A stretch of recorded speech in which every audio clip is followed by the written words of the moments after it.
also via Skype is asking, does that include relocation and things? The answer, I believe, is yes. Yeah. There will be support in terms of helping you relocate, finding accommodation. And that's the same for the incubation scheme as well. If people are moving to take part in an incubator, it's the same basic principle. Someone's asking about the incubator scheme itself. How many people are in an incubator team? So, sorry, that's from Ed via Skype again. Okay. The incubator scheme that we're currently running is based on my previous kind of 5-6 years experience of developing small companies. It's not a numbers game, it's about quality. So if we have a group of students who meet all those quality criteria and we can put together a small team, technically it's slightly irrelevant whether it's 2, 3, 4, 5.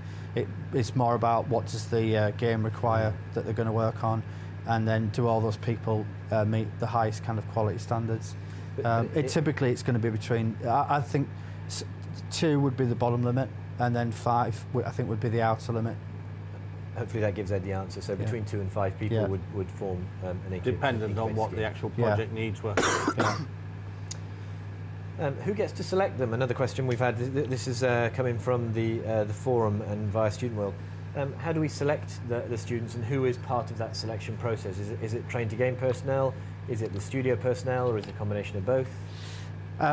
The system currently is that there are probably 6 or 7 people that need to have some involvement at some point.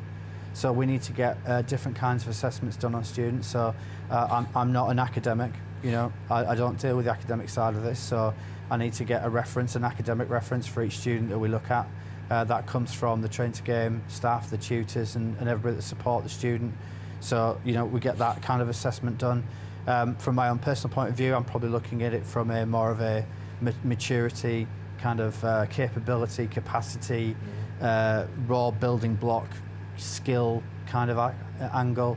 So, you know, I'm looking at people I think have got the other skills required outside of the academic ones. And then it's, you know, there's got to be some kind of very careful assessment of things like portfolio work, which some of the DR Studios team are involved with. So, I mean, each student probably gets scrutiny in different areas from 4 or 5 different people. And then, of course, the studio that they're going to be placed with is going to have their own assessment once we've filtered their portfolio work down to a point where they can say, this is what I need, these 3 people meet that criteria, and they're not looking just at ability, they're looking at skill set matching to what the project needs are. The inimitable Shadows is obviously typing away like mad on his keyboard. He's come back to another question asking about teams that are already formed. He's saying, so if you have a team that's already formed, is that a head start? Does that work? Will that help within the incubator scheme? It could be a head start. I mean, we need to see how they function as a unit and make sure that everybody is fulfilling a role that's necessary and all doing it on the, you know, the right quality threshold. I've got to keep coming back to this issue of quality. You know, we need to launch commercial products, so everything must meet at a commercial quality.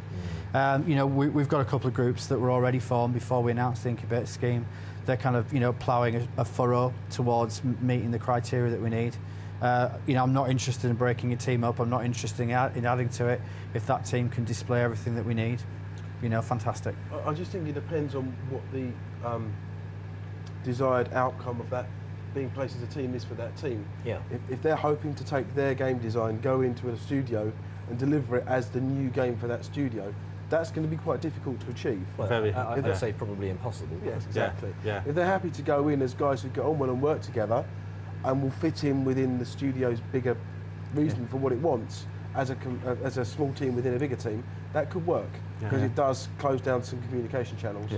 I mean, the way that I see it working, and this is just my personal opinion, and it'll absolutely be different per incubator in each of the development studios, but I think the first little part that the first stage of what they're doing when they enter a studio is they're going to be doing a lot of assets, a lot of work with the studio staff in return for that mentoring, that business support.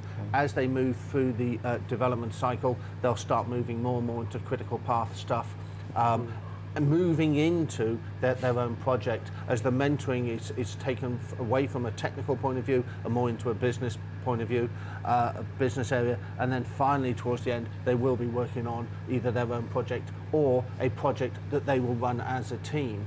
But it's definitely going to be a multi-stage depending on what they're delivering. I've got a great question actually from Robin, again via Skype. Robin's saying, if a student is involved on a work placement program with a particular project, and that project ships and then becomes successful, does the student receive any remuneration outside of the student placement remuneration, i.e. some kind of royalty? Well, it's an interesting question. What do they think they're getting the standard placement money for? Exactly. In the first place, That's a great you question. know? I would have thought the answer is extremely unlikely. Yeah. You know, you'd only have to have conversations with different staff in various studios who are not students, it's their full-time job. And they still struggle to get that in some places. You can get exceptions, but it's unlikely to happen at student level. Yeah. However, in the long term, I don't think it's bad for people to push and think like this. So I appreciate the mentality. It's just maybe a bit too early in your career to be realistically expecting I totally agree. Most development studios don't offer the bonus, the royalty incentive scheme to all of their staff. So it's certainly not going into the students. The value to the student is not thinking about what are my royalties are going to be here. They're thinking about getting that live project, successful project that they worked on their CVs, on their portfolio, together with all the skill sets that they've gleaned from the studio themselves. I'm going to go slightly off topic here. I've got a great question from Helen Langfield-Smith. I think this is probably one for John.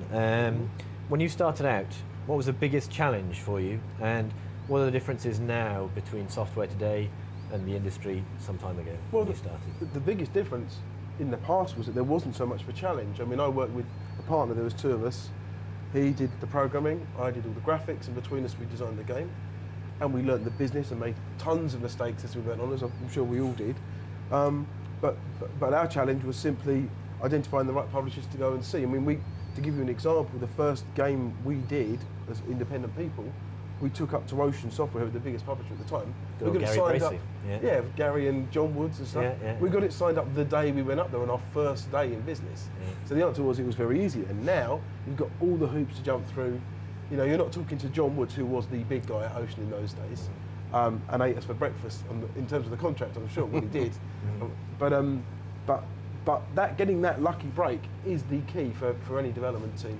And now that the difficulty is getting noticed, it's getting it so people actually look at your product, don't just put it on the shelf of other stuff that they're not going to have time to look at.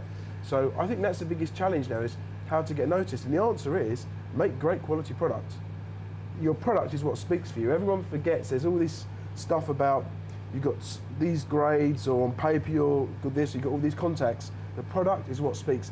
And any decent publisher or any decent developer who's in the business who might want to work with you, that won't go unnoticed. We look for quality. That's what we've been trained to do. So just make good quality stuff. In a kind of more Yoda-like sense, I think when we started, the industry was kind of content hungry. So literally, pretty much anything that appeared would sell something. Now the fundamental thing for me is that students need to quickly learn the difference between a good game and a commercial one. Thousands of good games every year, nice art, good programming, well executed, you know, interesting in some aspects or another, that sell nothing. You know, we've got such a kind of polarized market where we've got 10% of the product picking up 90% of the revenue. Students must learn to focus on commerciality. I've got a perfect segue here as well. So Lee Davis asks, as part of an incubator scheme, when would it be likely that an incubator team would start to work on original IP? And that really, I think, talks to the point that you're making there. Yeah. Okay, so at the risk of upsetting everybody with this, the kind of collective brains that I've worked with over the last 6 or 7 years on small business development will tell you that it's going to be some time, frankly. I think in the context of the gaming incubators, we're probably going to see teams go maybe 2 or 3 or even possibly 4 small product cycles before somebody's going to give them that opportunity. Can I add some extra addition to this? You know, I've been kicking around 25 years. I've had 10 #1 games that I've designed. To put this in perspective, I've not been able to sell an original game for the last 15 years. I'm having to publish my own to get it out there. So it gives you some idea of where we are in this original That's a very versus sobering commercial. point for people. Yeah. Everyone, I think, wants to make original IP, Yeah. but John is saying it's tough. It changed in the mid-90s. We've got very much more commercial. All of us have worked on a lot of licensed product recently because that's where we get to get the jobs easily. You can do original games, but they're very hard to do because you're sandwiched between licenses, big sequels of big existing games like your never-ending Call of Duties and Final Fantasies and stuff. And by the time you've taken those out of the equation, there's not a lot left. I mean, you get your original games, and then you've got first-party games like from Nintendo and the likes. But I think the other thing there is that students need to understand the connectivity to retail. So retail has an ever-decreasing amount of shelf space. So when faced with the prospect of stocking FIFA or a game they've never heard of, you know where that decision's going, right? There's very, very limited space at retail for something that the retailer cannot reasonably predict. I might also...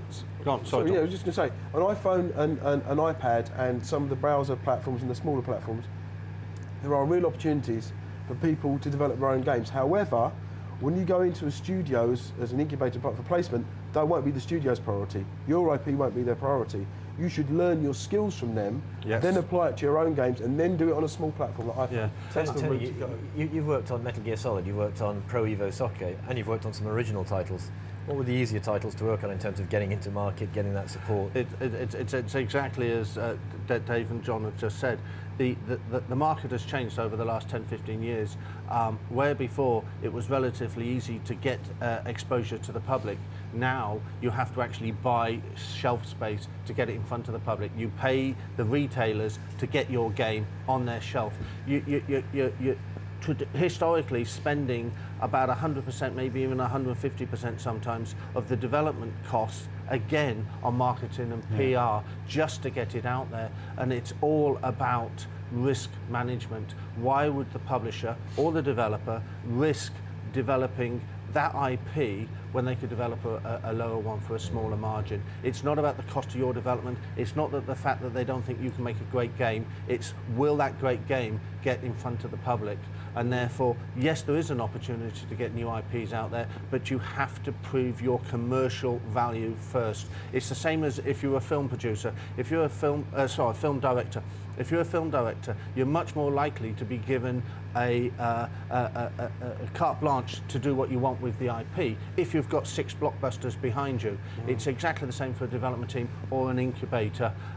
Once you have proven your ability to develop a commercial game that is successful, people are then going to say they know how to develop a game. Until then, they're going to ask you to develop things that they can sell. So I think it's fair to say that the original IP versus licensed and sequel games will rage on as a debate.